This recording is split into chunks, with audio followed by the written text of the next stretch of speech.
अब हम आगे लिखते हैं reactions due to COOH group, मतलब ऐसी रिएक्शंस जिसमें COOH ग्रुप पूरा का पूरा पार्टिसिपेट होता है रिएक्शंस के अंदर। रिएक्शंस एग्जांपल्स में क्या आता है, जैसे पहला आपका आएगा रिएक्शंस के अंदर डीकार्बोक्सिलेशन रिएक्शन। डीकार्बोक्सिलेशन रिएक्शन, इसमें क्या होता है, अगर हम रिएक्शन में कार्बोक्सिलेशन को लेते हैं, इसका रिएक्शन करते हैं, हीट करते हैं किससे, with soda lime and heat, तो क्या बनता है रिएक्शन के अंदर product alkane formation plus Na2CO3। Actually reaction होता क्या है, देखिए इसको पहले अगर हम रिएक्शन करते हैं बेसिक मीडियम में, तो पहले क्या बनता है RCOO negative ions, Na plus बनता है, और फिर ये क्या होगा, ये डिकम्पोज होता है।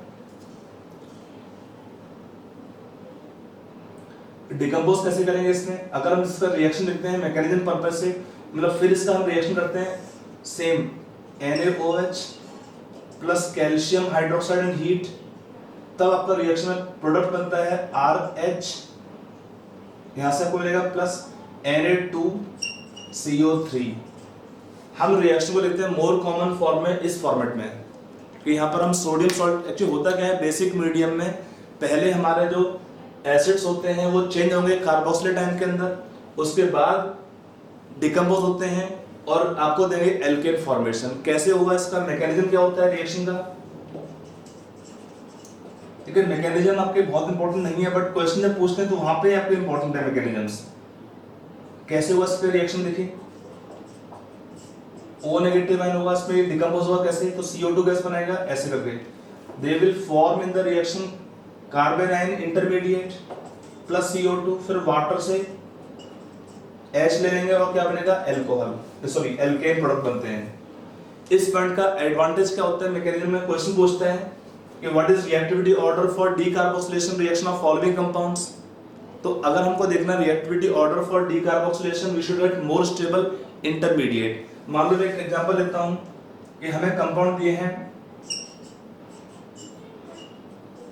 बेंजोइक एसिड, एक में लगा है हमारे पास सपोज COOH, तो सब में कॉमन है, और यहाँ पे लगा दिया हमने नाइट्रो ग्रुप, और एक लगा दिया हमने सपोज COOH, और यहाँ पे लगा दिया हमने लेट्स से OCH3 ग्रुप। पूछा इन कंपाउंड का रिएक्टिविटी ऑर्डर क्या होगा for decarboxylation reaction, what is reactivity order in decarboxylation reaction. तो इसमें क्या होता है, ये कंपाउंड 1 है, ये 2 है, ये 3 है, तो अगर हम इसमें बोले reactivity order for reactivity order in decarboxylation reaction, it is directly proportional to stability of intermediate, और वो क्या है इसमें कार्बन आयन इंटरमीडिएट। तो क्या होगा इसमें सबसे ज्यादा रिएक्टिव कौन होगा, कंपाउंड नंबर 2, क्योंकि नाइट्रो ग्रुप का नेचर क्या होता है, इसका नेगेटिव आई इफेक्ट भी काम करता है और नेगेटिव आर इफेक्ट भी काम करता है, और एनीवे नेगेटिव आई तो स्ट्रॉन्ग होता ही होता है। तो क्या करेंगे इस केस में, इस केस में जो बनेगा हमारा रिएक्शन के अंदर कार्बन आयन, उसका स्टेबिलिटी ज्यादा होगा। मिथॉक्सी ग्रुप कैसा है, इलेक्ट्रॉन डोनेटिंग नेचर में है, इसका क्या है मिथॉक्सी का प्लस आर इफेक्ट डोमिनेट करता है ओवर नेगेटिव आई, तो प्लस आर में क्या होता है इस केस में स्टेबिलिटी कम कर देगा कार्बन आयन का, तो कंपाउंड 3 सबसे कम रिएक्टिव होगा, कंपाउंड 2 सबसे ज्यादा रिएक्टिव होगा, तो 2 is more than 1 more than 3। ये हमारा आएगा रिएक्टिविटी ऑर्डर इस रिएक्शन के लिए। तो कभी क्वेश्चन पूछता है एग्जाम के अंदर है, अगर मान लो ये आपके साथ रिएक्शन, इसमें कुछ चाहिए रिएक्शन मैकेनिज्म, तो आप देख सकते हैं कि क्वेश्चन का एग्जाम में पूछ लिया कि 3 कंपाउंड दिए हैं या 4 कंपाउंड दिए हैं, पूछा है इनमें रिएक्टिविटी ऑर्डर क्या होगा इन डीकार्बोक्सिलेशन रिएक्शन, तो हम क्या करेंगे इस रिएक्शंस के लिए, तो हम ऐसे रिएक्शन में ये करते हैं कि in reactions of decarboxylation more the stability of carbon and intermediate, that acid is more reactive in this reaction of decarboxylation. I hope ये पॉइंट में आया होगा। तो एक बार पहला रिएक्शन, इसका मीनिंग क्या होता है डीकार्बोक्सिलेशन का, removal of CO2। D means removal, carboxy means CO2, loss of CO2 is called decarboxylation reaction। यहाँ पर रोल क्या होता है कैल्शियम ऑक्साइड का, इसका रोल होता है absorbing water from the reactions और keep NaOH dry। नहीं तो क्या होता है NaOH हाइग्रोस्कोपिक कंपाउंड होता है, it can melt by absorbing moisture in the reaction। तो एक एग्जाम्पल हुआ ये वाला रिएक्शन। तो यहाँ पर जो और भी कंपाउंड आते हैं इसमें कुछ रिएक्शन और भी हैं कंपाउंड की। In decarboxylation reaction of beta keto acids और जेमिनल डाई एसिड्स, इसमें और भी कंपाउंड लेते हैं। ये काफी कॉमन मिलता है, बीटा कीटो एसिड्स और जेमिनल डाई कार्बोक्सिलिक एसिड्स।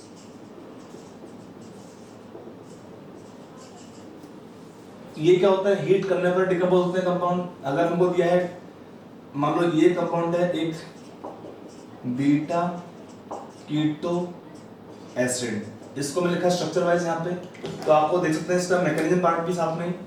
ये एग्जांपल है बीटा कीटो एसिड का। कैसे, ये हुआ अल्फा कार्बन, ये हुआ बीटा कार्बन, बीटा सी पर O ग्रुप लगा हुआ है। तो क्या होता है रिएक्शन के अंदर मैकेनिज्म अगर हम समझते हैं तो पहले O यहाँ से H+ लेंगे, यहाँ पे बॉन्ड ब्रेक होता है OH और ये बॉन्ड बनेगा C के नॉट मोर देन 4 बॉन्ड्स। तो यहाँ पे शिफ्टिंग हुआ पाई बॉन्ड का और यहाँ शिफ्टिंग हुआ पाई बॉन्ड का। तो पहले क्या हुआ रिएक्शन के अंदर, they will form a cyclic 6 membered transition state. एक बॉन्ड होगा पार्शियल O, नया बॉन्ड बन गया, ओल्ड बॉन्ड ब्रेक होना स्टार्ट हो गया। ये एक बॉन्ड था, एक बॉन्ड बनना स्टार्ट हुआ एक्स्ट्रा, ये सेम रहेगा CO। ये बॉन्ड ब्रेक होना स्टार्ट हुआ पार्शियल बॉन्ड, ये बॉन्ड ऑलरेडी था, यहाँ पे बॉन्ड बनना स्टार्ट हुआ। तो यहाँ पे होता क्या रिएक्शन में, they will form 6 membered cyclic transition state, 6 membered cyclic transition state. इसलिए ये रिएक्शन फेवर करते हैं कंपाउंड ऐसे केस में।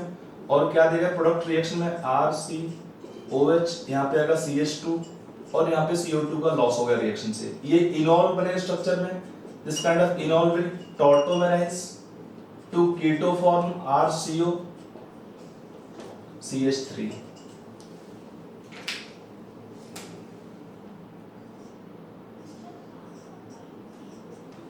तो ये होता क्या है, अगर हम इसको हीट करते हैं तो क्या हुआ, रिएक्शन ऑफ डीकार्बोक्सिलेशन और प्रोडक्ट क्या बना RCOCH3। नेट रिएक्शन आप देख सकते हैं।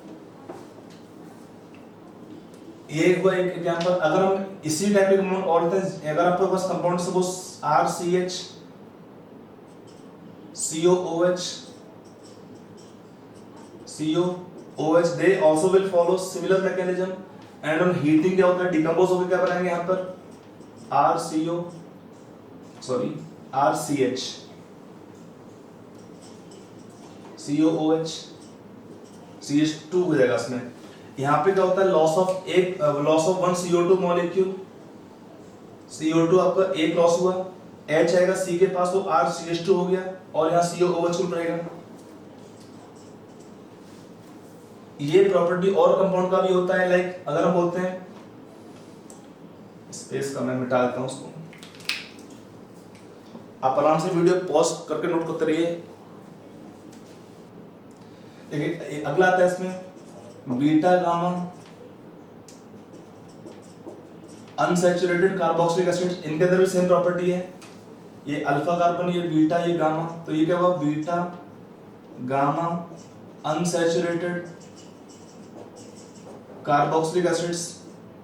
इनका भी प्रॉपर्टी होता है कि on heating they can decompose और क्या बनेगा यहाँ पर प्रोडक्ट में CH2 double bond CH CH3।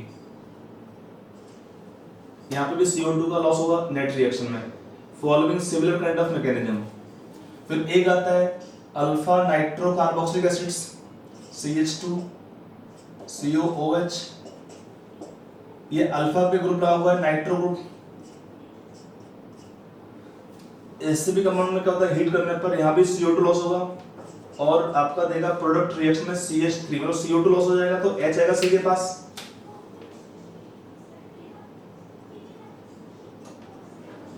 और क्या आएगा CH3NO2, नाइट्रोमीथेन दे देगा, लॉस ऑफ CO2।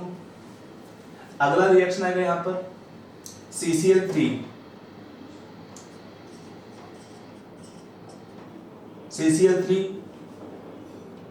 COOH।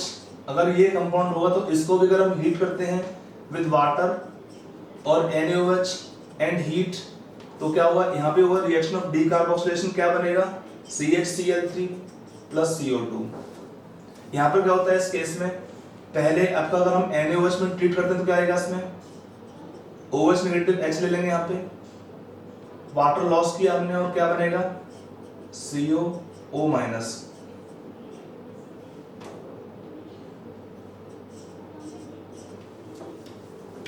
फिर क्या होता है जब इलेक्ट्रॉन वापस देगा ये O, CO2 बाहर चला गया और क्या बन गया आपका CCl3 माइनस, C पर माइनस चार्ज है, 3 Cl लगे हैं कार्बन से, CO2 का लॉस हो गया, एलिमिनेशन ऑफ CO2 मॉलिक्यूल। और फिर क्या होता है वाटर से H ले लेंगे और आपका ये बन जाएगा प्रोडक्ट यहाँ पर क्लोरोफॉर्म। तो ये कुछ कॉमन टाइप के कंपाउंड्स हैं। यहाँ पर क्या होता है इट इज स्टेबल कार्बन है, इसका रीजन क्या है 3 Cl लगे हैं कार्बन पे जिनका नेगेटिव आई इफेक्ट होता है, और साथ में क्या है बैक बॉन्डिंग पॉसिबिलिटी भी होता है कि C का जो माइनस चार्ज होगा वो क्या होगा स्टेबलाइज हो जाएगा इस Cl के नेगेटिव आई इफेक्ट की वजह से, और साथ में बैक बॉन्डिंग के इफेक्ट की वजह से भी। कार्बन क्लोरीन में क्या है वैकेंट डी ऑर्बिटल्स, यहाँ पे लोन पेयर है तो they will show p pi d pi back bonding. तो एनीवे तो इस रिएक्शन में आप देखो सब में एक कॉमन टाइप का पॉइंट देखा कि जिन जिन रिएक्शंस में क्या बनता है स्टेबल टाइप कार्बन आयन और स्टेबल ट्रांजिशन स्टेट, ऐसे कंपाउंड आराम से क्या होते हैं they show the reaction of decarboxylation on heating. Sometime we require acidic और basic medium, specially basic medium और वाटर, तो वो भी रिएक्शन को हेल्प करते हैं इस रिएक्शन को होने के लिए। ठीक है, तो ये रिएक्शन से हमारे पास COH ग्रुप की सेकंड रिएक्शन। इसमें एक रिएक्शन हम और लेते हैं जो आप पढ़े हुए हैं पहले भी एल्केन के प्रिपरेशन में। वो रिएक्शन कौन सा होता है कोल्ब्स इलेक्ट्रोलाइटिक मेथड।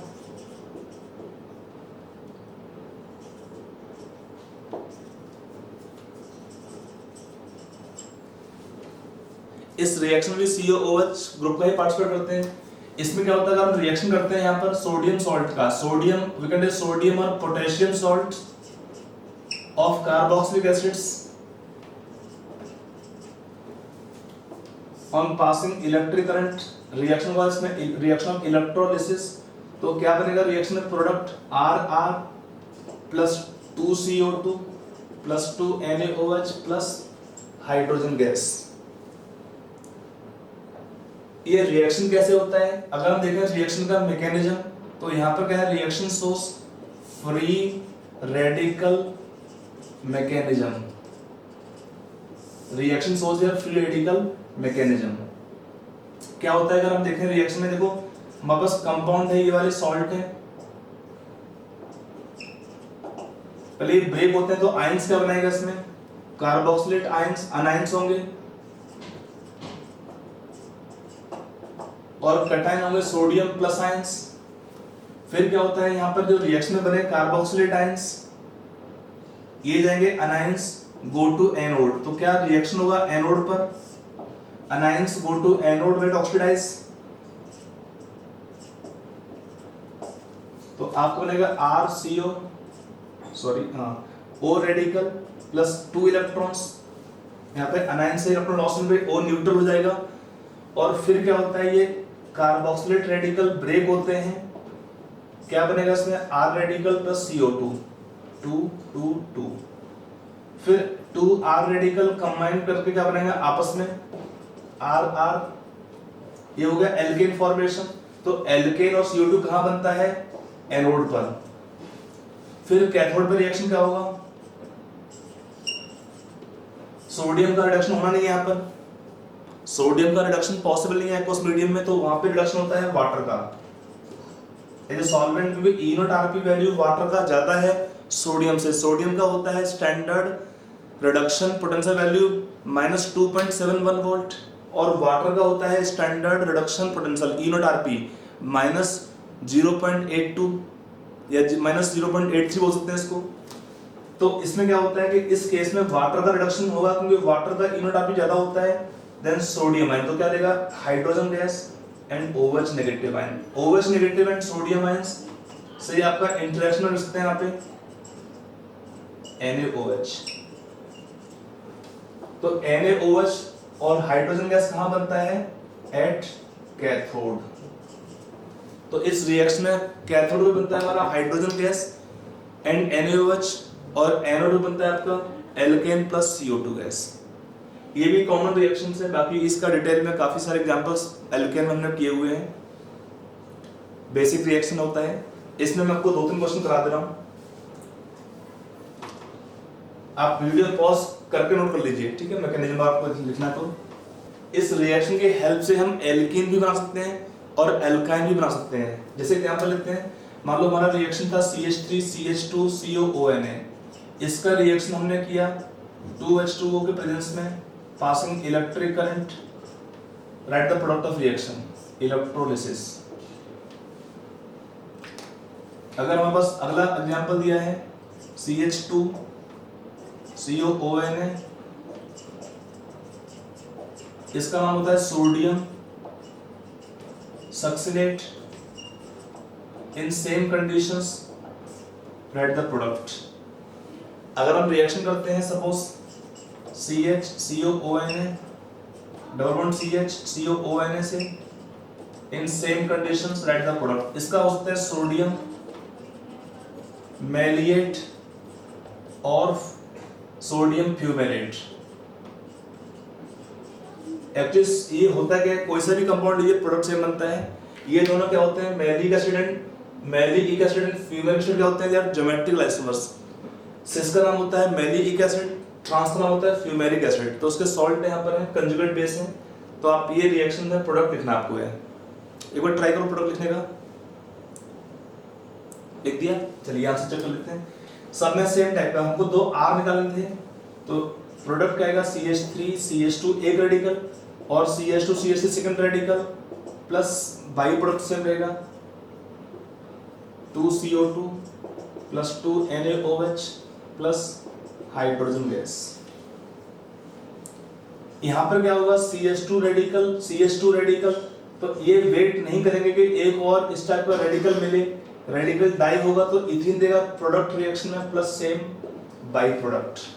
यहाँ पर क्या देगा? CH ऑलरेडी डबल बॉन्ड है, एक और रेडिकल आएगा तो क्या आएगा? इसमें एक एक्स्ट्रा पाई बॉन्ड बन जाएगा और आपको इसमें प्रोडक्ट मिलता है एसिटिलीन। तो ये हमारा रिएक्शन था COOH ग्रुप के रिएक्शंस की वजह से पॉइंट हुए, रिएक्शंस हुए। अब हम अगला रिएक्शन लेते हैं, reactions of alkyl group, hydrocarbon part of the CO compound, उसका भी रिएक्शन आता है, उसको देखते हैं अगला पार्ट में। Now let us take some question practice on this topic carboxylic acids and derivatives. इसमें एक काफी कॉमन क्वेश्चन पूछते हैं regarding acidic strength of carboxylic acids और उनके कुछ आपके डेरिवेटिव्स में भी। डेरिवेटिव का मीनिंग होता है कि उसमें आपका कोई ग्रुप लगा देंगे, हैलोजेंस लगा देते हैं।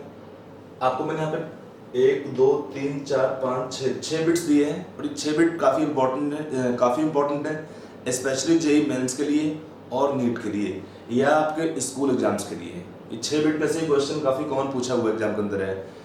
तो यहाँ पे क्वेश्चन पूछते हैं कि what is the order of acidic strength of the given compounds और ऑर्डर ऑफ Ke वैल्यू और Pk वैल्यू। तो ध्यान रखिए, अगर हम बोलते हैं एसिडिक स्ट्रेंथ पूछे हैं तो जैसे एसिड का स्ट्रॉन्गर एसिड होगा उसमें K वैल्यू बड़ा होता है और Pk वैल्यू उतना ही कम होगा। ये स्ट्रॉन्ग एसिड है, हाइयर Ka वैल्यू और लोअर Pk वैल्यू। तो आपको मैंने क्वेश्चन दिए हैं 6, आप क्वेश्चंस को पूरा लिख लीजिए। ये ऑलमोस्ट क्वेश्चन मैंने आपका जो टॉपिक था जनरल ऑर्गेनिक केमिस्ट्री GOC वहाँ पे किए हुए हैं, फिर भी एक बार मैं दे रहा हूँ क्योंकि ये आपका स्पेशली क्वेश्चन है आपके बोर्ड के लिए, नीट और जेईई मेंस के लिए। इनमें से क्वेश्चन डायरेक्ट पूछे हुए हैं, तो आप क्वेश्चन नोट कर लीजिए, एक बार ट्राई कर लीजिए, फिर हम आगे चलते हैं उसके बाद। आई होप आपने क्वेश्चन ट्राई कर लिए होंगे वीडियो पॉज करने के बाद। अब आता है इसका सोल्यूशन पर। देखिए होता क्या है, अगर आपको कंपेयर करना है कंपाउंड का एसिडिक स्ट्रेंथ तो हमको देखना होता है इसमें इफेक्ट्स, कौन से इफेक्ट आते हैं। हमारे जो इफेक्ट इन्वॉल्व होंगे मेनली एक होता है इंडक्टिव इफेक्ट और एक होता है आपका रेजोनेंस इफेक्ट। ये 2 इफेक्ट हमारे काफी कॉमन यूज होते हैं कंपाउंड का एसिडिक स्ट्रेंथ को प्रेडिक्ट करने के लिए। ज्यादा नेगेटिव इफेक्ट होगा, more the negative I effect more the compounds acidic strength. और नेगेटिव आई इफेक्ट क्या होता है, इलेक्ट्रॉन विड्रॉ एबिलिटी होता है कार्बन चेन में सिग्मा बॉन्ड के लिए। और वो डिपेंड करता है ग्रुप के नेचर के ऊपर। आप अगर हम देखते हैं हैलोजेंस में क्या था, फ्लोरीन का स्ट्रॉन्गर नेगेटिव आई इफेक्ट है, फिर क्लोरीन का, फिर ब्रोमीन का, फिर आयोडीन का। ज़्यादा हैलोजेंस होंगे सेम तो भी ज़्यादा नेगेटिव इफेक्ट होता है। बेंजीन रिंग में आपको मैंने एग्जाम्पल दिया है, यहाँ पर है एक एग्जाम्पल यहाँ पर दिया है, तो इसमें देखना पड़ता है रेजोनेंस इन कंजुगेट बेस। तो हम देखते हैं, स्टार्ट से देखते हैं पहले का आंसर क्या होगा। ये सब आपको डिटेल अगर पढ़ना है फिर से तो आपको एक बार फिर से जीओसी को रिवाइज करना चाहिए। उसका जो स्टार्टिंग पॉइंट थे applications of inductive and resonance effect. यहाँ पर हम देखते हैं पहला क्वेश्चन क्या है, CH3COOH, यहाँ पर क्या है CH2Cl CHCl2 CCl3COH, सब COH कॉमन है। यहाँ पर ग्रुप CH3 है, यहाँ पे CH2Cl है, यहाँ पे 2 Cl है, यहाँ पे 3 Cl है। तो उसका आंसर क्या होगा, क्या लिखा आप लोगों ने 4 3 2 1, ये लिखा आंसर आप लोगों ने, वेरी गुड। अगर लिखा तो करेक्ट आंसर आपका है। कैसे, देखो इसमें क्या है, कोई भी क्लोरीन नहीं है, मिथाइल ग्रुप प्लेन है, तो मिथाइल में क्या आता है प्लस आई इफेक्ट। यहाँ पे एक क्लोरीन है, नेगेटिव आई इफेक्ट होगा इसका। 2 क्लोरीन है तो 2 बार आएगा आपका नेगेटिव आई इफेक्ट। 3 क्लोरीन है तो 3 बार आपका आएगा नेगेटिव आई, मींस ज्यादा क्लोरीन होंगे तो क्या होगा, स्ट्रॉन्गर हो जाएगा इसमें negative I effect. More than negative I effect, more the compounds acidic strength. तो ये वो पहले का answer, more than negative I effect, more than the compounds acidic strength. 2 Cl 1 Cl यहाँ पे प्लस आई इफेक्ट होगा तो एसिडिक स्ट्रेंथ सबसे कम होगा पहले वाले कंपाउंड का। अब आते हैं क्वेश्चन नंबर बिट बी में। बी में क्या है, देखो इसमें नाइट्रो का होता है negative I effect, negative are effect हो सकता था इसके इसमें, बट नेगेटिव आर नहीं कर पाता है क्योंकि इसमें जो CO नेगेटिव ग्रुप का इलेक्ट्रॉन्स होंगे वो रेजोनेंस में बेंजीन रिंग के अंदर नहीं आ पाते हैं। COOH group is not coplanar with the benzene ring. CO group का इलेक्ट्रॉन आपका रिंग में नहीं जाएगा तो नाइट्रो का क्या होता है, ओनली माइनस आई इफेक्ट। यहाँ पर मिथॉक्सी ग्रुप का प्लस आर इफेक्ट काम करता है। नाइट्रो अगर आपका दिया है ऑर्थो पोजीशन में तो क्या होता है, स्ट्रॉन्ग नेगेटिव आई इफेक्ट। अगर आपको ऑर्डर याद होगा, नेगेटिव आई का क्या होता है, प्लस आई का, ऑर्थो हाईएस्ट, फिर पैरा, फिर मेटा। अगर हम देखते हैं किसी भी ग्रुप का नेगेटिव आई या प्लस आई इफेक्ट का ऑर्डर बेंजीन रिंग के अंदर क्या होता है, ऑर्थो में होता है मैक्सिमम क्योंकि पास में होता है, फिर आता है पैरा पोजीशन पर, फिर होता है मेटा पोजीशन पर। और यहाँ पर एक और आता है reason, ortho effect. Ortho effect क्या होता है कि in benzoic acid whenever we place any group in ortho position then ortho isomer is more acidic compared to meta or para isomers and also compared to the molecule of benzoic acid itself।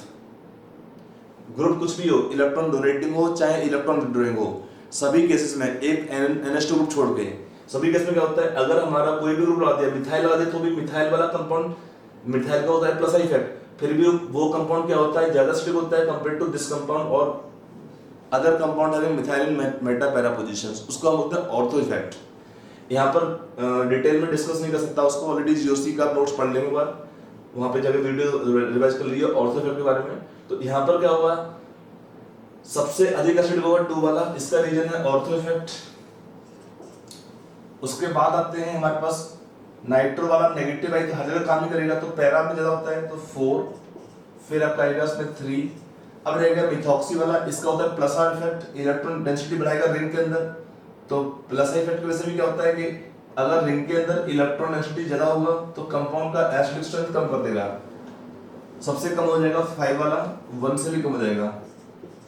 तो ये हमारा order होगा इसमें 2 4 3 1 5 bit number B के लिए। अब आते हैं बिट नंबर सी। तो बिट सी में दिया है HCOOH CH3COH, फिर बेंजोइक एसिड है और फिर आपका फिनॉल है और एक दिया है बेंजाइल अल्कोहल।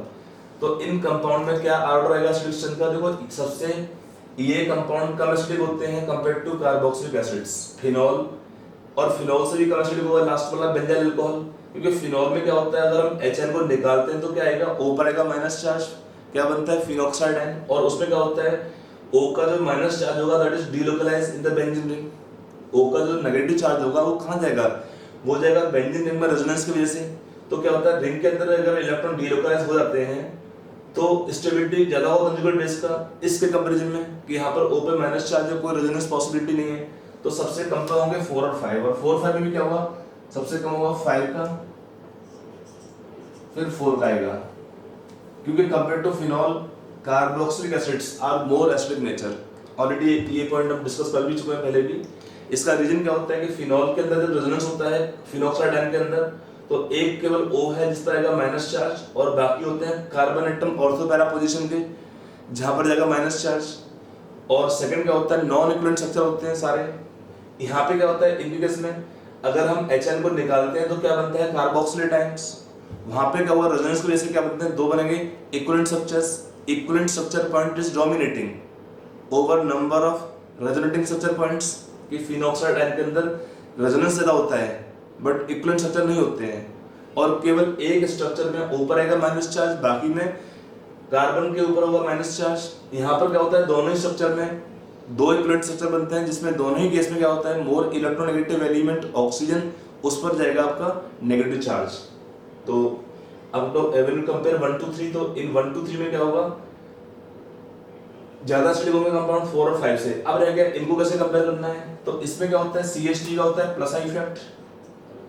यहाँ पर क्या है, एरोमेटिक के केस में भी आपका जो फेनाइल रिंग से electron density can go to COH to some extent, तो कम एसिडिक होगा compare to this. But sorry, इसमें क्या होगा, इन तीनों में सबसे कम होगा 2 वाला, बिकॉज 2 में क्या होता है, मिथाइल का प्लस आई इफेक्ट ज्यादा होता है, प्लस आई। फिनाइल में कुछ इलेक्ट्रॉन डेंसिटी मिलता है COH को, तो ये इससे ज्यादा एसिडिक होता है बट इससे कम होता है। 1 सबसे ज्यादा रहेगा इसमें आपका, और 3 उसके बाद रहेगा। ये भी एग्जांपल आपको समझाया हुआ है कि इसको ध्यान रखिए। बेंजोइक एसिड क्या होता है, ज्यादा एसिडिक होता है compare to aliphatic acids, but less compare to formic acid. Formic से कम होता है ये वाला। इसका रीजन क्या है कि फिनाइल रिंग से इलेक्ट्रॉन डेंसिटी का डायरेक्शन कुछ जाएगा टुवर्ड्स COH। यहाँ पर क्या था, कार्बन का हाइब्रिडेशन sp3 होता है, तो इलेक्ट्रॉन ज्यादा मिलेंगे इसको, इससे कम मिल पाते हैं। More plus I, less acidic nature, less plus I, more acidic nature compare to this. अब आते हैं इस वाले केस में, तो यहाँ पर कौन से ग्रुप हैं, Cl, नाइट्रो और Cn। तो इसमें ऑर्डर क्या होता है, नेगेटिव आई इफेक्ट का, नाइट्रो का ज्यादा नेगेटिव आई काम होता है, फिर आएगा Cn का, फिर होता है Cl का। ये ऑर्डर है नेगेटिव आई इफेक्ट का, तो more the negative I effect, more the compound acidic strength 2 3 2 3 1, और फिर आएगा 4 में ग्रुप है CH3 जिसका होगा प्लस आई इफेक्ट। अब अगला आता है, देखो इंडक्टिव इफेक्ट क्या होता है, डिस्टेंस डिपेंडेंट होता है। Cl जितना पास में होगा COOH के उतना ही क्या होता है, स्ट्रॉन्गर नेगेटिव आई इफेक्ट काम करेगा। डिस्टेंस बढ़ाने पे नेगेटिव आई कम हो जाएगा, डिस्टेंस और बढ़ाने पे क्या होता है, अगर थर्ड के बाद आता है 1 to 3 पे आ रहा है तो negative I effect is negligible, बहुत कम होगा। बट सो हम बोलते हैं more negative I effect, more the acidic strength 3 2 1 हो जाएगा इस केस में। यहाँ पे क्या है, फ्लोरीन, क्लोरीन, ब्रोमीन, आयोडीन। इसमें क्या है, फ्लोरीन का नेगेटिव आई इफेक्ट ज्यादा होता है, क्लोरीन से उसका ज्यादा है, ब्रोमीन से उसका ज्यादा है, आयोडीन से। ऑर्डर क्या है नेगेटिव आई इफेक्ट का, फ्लोरीन का हाईयर, फिर क्लोरीन, फिर ब्रोमीन, फिर आयोडीन। मोर नेगेटिव आई मींस मोर एसिडिक। तो 1 2 3 4 ये हमारा ऑर्डर हुआ लास्ट के लिए। तो इनमें से मैंने आपको इंपॉर्टेंट क्वेश्चन दे दिए हैं। ये क्वेश्चंस आप डायरेक्ट ध्यान रख सकते हैं बोर्ड एग्जाम के लिए तो स्पेशली, और आपका जेईई मेन और नीट में ये क्वेश्चन डायरेक्ट पूछे हुए हैं, ठीक है। तो एक क्वेश्चन हुआ हमारा एसिडिक स्ट्रेंथ के ऊपर। अब हम आगे आते हैं रिएक्शन बेस्ड कुछ क्वेश्चन करते हैं। तो हमारा अगला क्वेश्चन यहाँ पर दिया हुआ है, predict the product in the following reactions. आपका रिएक्शंस लिखा है सारा है A B C D E F G H। आप आराम से वीडियो पॉज करके क्वेश्चन नोट कर लीजिए, ट्राई कर लीजिए, उसके बाद सॉल्यूशन को चेक करिए, ठीक है। आप स्टार्ट करेंगे यहाँ पे उल्टा, एक्चुअली आपको जैसे करना कर लीजिए। मैं लेकिन स्टार्ट करूँगा यहाँ से क्योंकि स्पेस थोड़ा सा कम होगा, ये खत्म करके फिर मैं यहाँ से स्टार्ट करूँगा। तो आप भी ऐसे कर लीजिए, पहले आप ये 2 क्वेश्चन खत्म कर लीजिए, उसके बाद यहाँ से शुरू करिए क्वेश्चन हो रहे हैं। चलिए, आई होप कि आपने वीडियो पॉज करके क्वेश्चन ट्राई कर लिए होंगे। अब हम आते हैं सोल्यूशन पार्ट पर। देखिए जो पहला क्वेश्चन यहाँ पर आते हैं, मैं यहाँ पे शुरू करता हूँ बिट जी वाला। देखो यहाँ पर क्या है, KMnO4 दिया है, वार्म कंसंट्रेटेड। इसका मीनिंग क्या होता है, हॉट KMnO4 होता है। तो इस केस में क्या है कि अगर यहाँ पे बेंजाइलिक पोजीशन पर एक भी हाइड्रोजन होता है तो जो पूरा साइड चेन चेंज हो जाएगा COOH ग्रुप में, तो पूरा रिंग साइड का ऑक्सीडाइज कर देंगे और हमारा रिएक्शन का प्रोडक्ट आएगा COOH। पूरा ही साइड चेन आपका ऑक्सीडाइज हो जाता है। ऐसे केस में अगर हमारे बेंजाइलिक पोजीशन पर एक भी H होगा तो पूरा चेन ऑक्सीडाइज कर देंगे और वहां बनाएंगे COOH ग्रुप। तो यहाँ पे एक आएगा COOH, एक यहाँ पर आएगा COOH, तो बाकी का जो जाएंगे सब जाएंगे बाई प्रोडक्ट में। अगला आता है बिट इसमें, देखिए इसमें आपका रिएक्शन के 3 स्टेप में, एक है मैग्नीशियम ईथर साथ में, अगला स्टेप है विद CO2 गैस जो बनेगा प्रोडक्ट, और फिर थर्ड स्टेप आएगा रिएक्शन ऑफ एसिडिफिकेशन।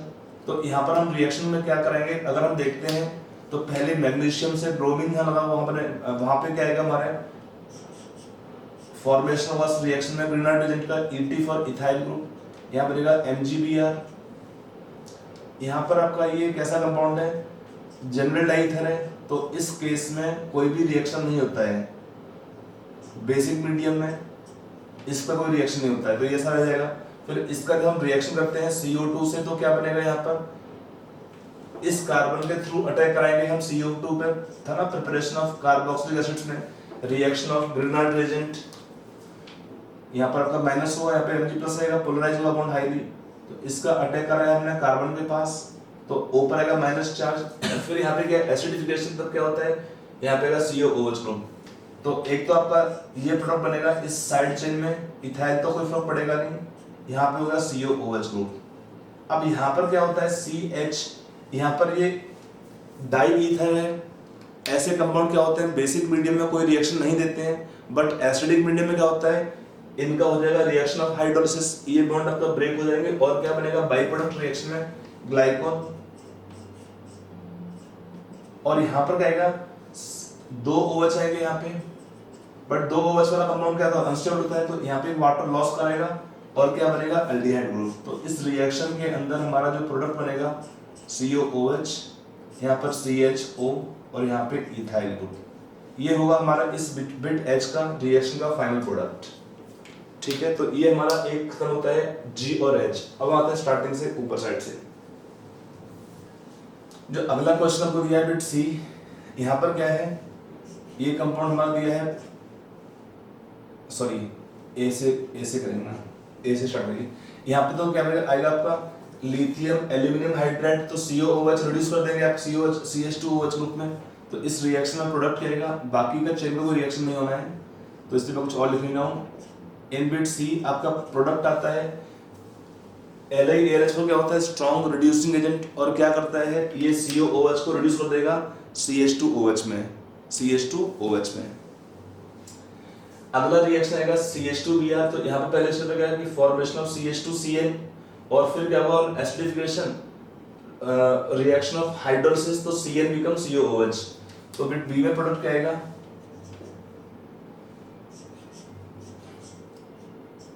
पहले CH2Cl आएगा और बाद में आएगा प्रोडक्ट आपका रिएक्शन में ऑन रिएक्शन ऑफ हाइड्रोलिसिस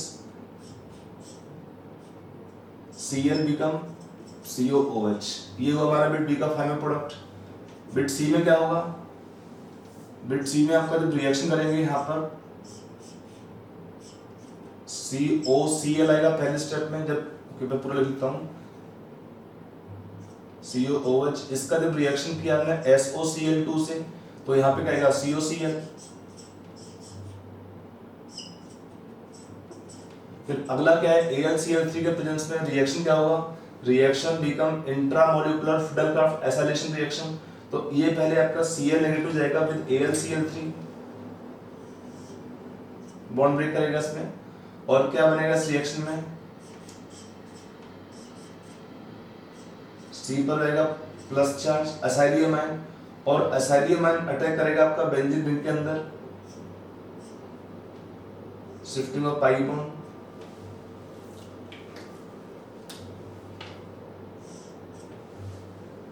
तो यहाँ पर आपका आएगा प्लस चार्ज। मैं आपको शो कर रहा हूँ मैकेनिज्म, अगर आप चाहे तो डायरेक्ट समझते थे इसमें। यहाँ पर जगह रिंग फॉर्मेशन साइक्लाइजेशन, यहाँ पे Hb है, यहाँ पर आएगा पॉजिटिव चार्ज। फिर क्या होता है AlCl3 के प्रेजेंस में, जो कि AlCl4 नेगेटिव आयन के प्रेजेंस में, अगेन यहाँ पे क्या हो जाएगा रिएक्शन ऑफ एरोमेटाइजेशन, H लेंगे यहाँ से, यहाँ पे डबल बॉन्ड बन जाएगा, और रिएक्शन में प्रोडक्ट आएगा फाइनली यहाँ पर माइनस AlCl3 माइनस HCl। तो इस केस में रिएक्शन आपको प्रोडक्ट देगा वापस एरोमेटिक, इसका नाम होता है प्रोडक्ट का अल्फा टेट्रालोन, इसका नाम क्या है प्रोडक्ट का, अल्फा टेट्रालोन। तो इस रिएक्शन में आपका सी के अंदर ये होगा रिएक्शन का फाइनल प्रोडक्ट। पहले स्टेप में क्या हुआ, COOH ग्रुप चेंज हुआ COCl में। फिर क्या होता है, रिएक्शन यहाँ पे हो जाएगा AlCl3 के प्रेजेंस में। सेकंड स्टेप क्या हो जाएगा यहाँ पे, reaction become intramolecular Friedel Crafts acylation reaction. कौन सा, एसाइलेशन रिएक्शन। हमारा जो बनेगा यहाँ पर इस कंपाउंड से ये प्रोडक्ट फॉर्मेशन ये बनता है भाई, reaction called intramolecular Friedel Craft acylation reaction. तो हमारा बिट सी तक हो गया यहाँ तक। अब आते हैं बिट डी पर। आप आराम से वीडियो पॉज करके नोट कर लीजिए। देखिए अगला क्या है बिट, यहाँ पे डी देखिए, CH2OH। इसका जब रिएक्शन करते हैं हम इस कंपाउंड का, यहाँ पर क्या है, ऑक्सीडेशन करते हैं। इस केस में आपका जो रिंग का ऑक्सीडेशन, जो आपका डबल बॉन्ड यहाँ पर है उसको ब्रेक करना डिफिकल्ट होता है, वो ब्रेक नहीं हुआ। और प्रोडक्ट क्या बनेगा हमारा, अगर हम रिएक्शन करते हैं sodium dichromate, just like chromic acid, selective oxidation करेंगे इसमें प्राइमरी अल्कोहल से, आपका बनेगा कार्बोक्सिलिक एसिड। बट अगर इसका हम रिडक्शन करते हैं, ऑक्सीडेशन करते हैं भाई, hot KMnO4, warm concentrated KMnO4, तब क्या हो जाएगा यहाँ पे, वार्म करने पर आपका ये भी बॉन्ड ब्रेक कर देगा सेकंड केस में। तो यहाँ पे क्या बनेगा, COOH, चेन आपका बाकी सेम रहेगा, CH2 एक, CH2 CH2 CH2, और यहाँ पे क्या आएगा आपका C पर COOH, और यहाँ पे कीटो ग्रुप। ये आपका रिएक्शन है अल्कीन का ऑक्सीडेटिव क्लीवेज के, अल्कीन बॉन्ड ब्रेक होने से C पर और H नहीं तो क्या बनेगा, keto group, primary alcohol become COOH, यहाँ पे CH ग्रुप है वो हो जाएगा COOH ग्रुप में। तो ये हुआ हमारा डी का प्रोडक्ट, एक हुआ हमारा ये X और ये हुआ प्रोडक्ट Y। अब आते हैं बिट नंबर E में। E में क्या रिएक्शन है, डायबोरेंट से रिडक्शन करते हैं। तो डायबोरेंट या B2H क्या होता है, स्ट्रॉन्गर रिड्यूसिंग एजेंट होता है, और COOH को रिड्यूस कर देगा CH2OH में।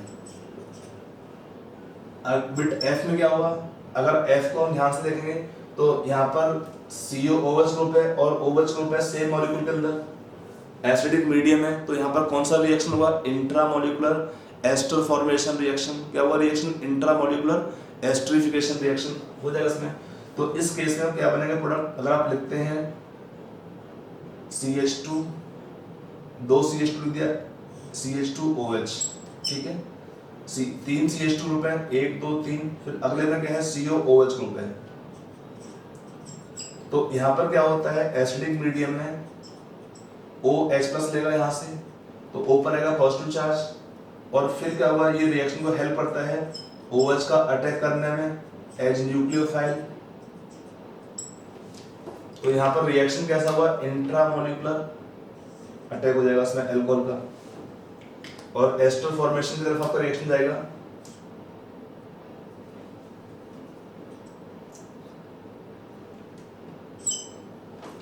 यहाँ पे क्या लगेगा, 5 मेंबर्ड रिंग O, C पे आपका आएगा OH हो गया। अब सेम C पर 2 OH, तो एक वाटर निकलना पड़ेगा आपको इसमें। O पर था प्लस चार्ज, तो यहाँ से H+ बाहर निकाल देंगे यहाँ से आप, और एक यहाँ से वाटर बाहर निकल जाएगा सेम C पर। तो क्या होगा, loss of H+ ions, loss of water molecule. तो रिएक्शन के अंदर आपका जो प्रोडक्ट आता है वो हो जाएगा 5 मेंबर्ड रिंग और कीटोन। इसको क्या बोलते हैं, alpha beta gamma, gamma hydroxy acid है तो इसको बोलते हैं gamma lactone. The reaction will form cyclic ester, और ये गामा लैक्टोन बनेगा, इसका नाम होगा प्रोडक्ट का गामा लैक्टोन। ठीक है, एक वो हमारा ऐसे क्वेश्चन। अब हम नेक्स्ट लेंगे यहाँ पे कन्वर्जन बेस्ड कुछ क्वेश्चन कर लेते हैं।